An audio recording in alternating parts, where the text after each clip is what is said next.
അസ്സലാമലൈക്കും.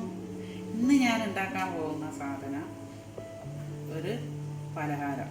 അതിന് വേണ്ട സാധനം 2 ഏലക്കായ് പൊടിച്ചത്, ഒരു 3 ചെറിയ പഴം. ഇങ്ങനെ നമ്മൾ അടുത്തത് പഴം ഉടച്ച്, ഇനി മൈദ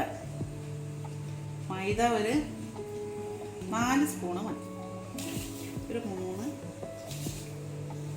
സ്പൂണ് പഞ്ചസാര, ഒരു മുറി തേങ്ങ, ഒരു നുള്ള് ഉപ്പ്, കുറച്ച് മതി, കുറച്ച് അപ്പസോഡ.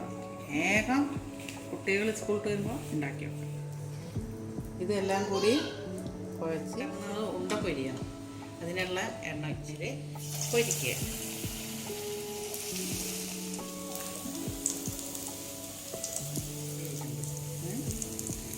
ഇതൊക്കെ വേഗം ചെയ്യാം.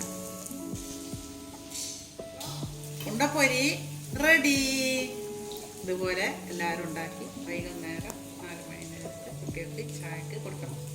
ഓക്കെ, ഉണ്ടപ്പൊരി ചായ ഇനി നാളെ കാണാം.